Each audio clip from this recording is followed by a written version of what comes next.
স্বাধীনতা ও জাতীয় দিবস উপলক্ষে ইতিমধ্যে আমাদের ছাত্রদলের বেশ কিছু কর্মসূচি রয়েছে। তার মাঝে সবচেয়ে বড় যে বিষয়টি হলো সেটি হলো যে জাতীয় জীবনের যে আকাঙ্ক্ষা ছিল, এই মহান মুক্তিযুদ্ধ, মহান স্বাধীনতা যে আকাঙ্ক্ষা ছিল, সেই আকাঙ্ক্ষা সত্যিকার অর্থে এত বছর পরেও আমাদের পূরণ হয়নি বলে আমরা মনে করছি। কারণ একটি ক্ষুধামুক্ত জাতি, বাক স্বাধীনতা এবং একটি গণতান্ত্রিক অগ্রযাত্রায় বারবার ব্যাহত হয়েছে। এবং আমরা সর্বোচ্চ জুলাই আগস্ট গণ অভ্যুত্থান, এরকম একটি ফেসিস্টকে বিদায় করার আমাদের প্রায় 2000 অধিক ছাত্র জনতাকে জীবন দিতে হয়েছে। তারপরও আমরা পরিপূর্ণ যে স্বাধীনতা, সেগুলো কিন্তু আমরা লাভ করতে পারিনি। নতুন নতুন বাস্তবতা, নতুন নতুন সংকট এদেশে উদ্ভব হচ্ছে।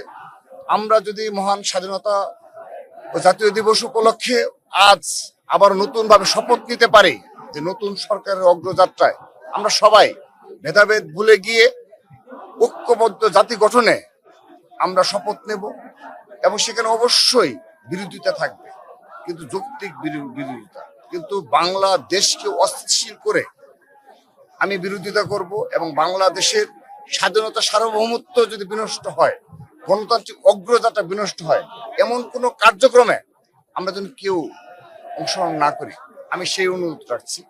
আমরা সেই মহান মুক্তিযুদ্ধ এবং সর্বশেষ জুলাই আগস্টে গণ অভ্যুত্থান, আমরা যেন এই স্পিরিট সবাই ধারণ করি। কারণ এখন ফেসিস্ট নেই, তাহলে আমরা কেন আমরা এক সুরে জাতি গঠনে ঐক্যবদ্ধ হতে পারবো না? অবশ্যই যৌক্তিক বিরোধিতা থাকবে, এটি আজকের দিনে আমরা আশা রাখছি। এবং সেই সাথে আমি বীর শহীদদের শ্রদ্ধা ভরে স্মরণ করছি। তাদের আত্মত্যাগের বিনিময়ে আমরা এই বাংলাদেশ পেয়েছি, এবং তাদের অবদান কখনো আমরা ভুলে যাব না। যুগে যুগে, শত বছরেও আমরা এভাবেই তাদেরকে স্মরণ করে যাব। এবং কিন্তু একটি বিষয়, পরিতাপের বিষয় হলো ইতিহাস বিকৃতি। যেমন আমরা সর্বশেষ যে লক্ষ্য করছি যে আজও সম্ভবত একটি বিশেষ রাজনৈতিক দল, যারা 1971 সালে যাদের ভূমিকা, বিতর্কিত ভূমিকা অবতীর্ণ হয়েছিল, তারা আজ মহান স্বাধীনতা জাতীয় দিবস উপলক্ষে এই স্মৃতিসৌধে পুষ্পস্তবক অর্পণ করেছে। কিন্তু তারা সেখানে স্লোগান দিয়েছে এবং তাদের মতো করে বক্তব্য রেখেছে, কিন্তু তাদের কিছু 25শে মার্চ সেই কালো রাত নিয়ে কোনো সূচনা নেই। এবং তাদের সেই দীর্ঘ 9 মাসের যে লড়াই সংগ্রামে আমাদের যে নারীরা, মা বোনরা সম্মান হারিয়েছে, এবং যারা শহীদ হয়েছে, তাদের পেছনেও যে বেশ কিছু রাজাকার এবং আল বদর বাহিনীর যে ভূমিকা ছিল, আল শামস বাহিনীর ভূমিকা ছিল, এই ইতিহাস বিকৃত হচ্ছে।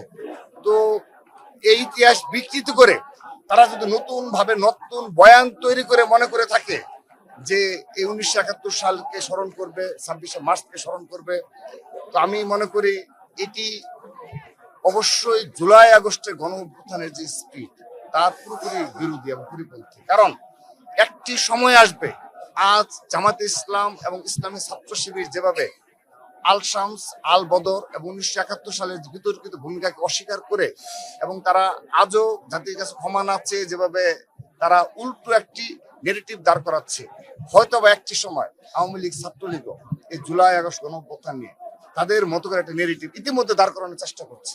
অর্থাৎ এইভাবে কি যাবে আমাদের, মানে যুগের পর যুগ একটি দেশ এভাবে তো চলতে পারে না।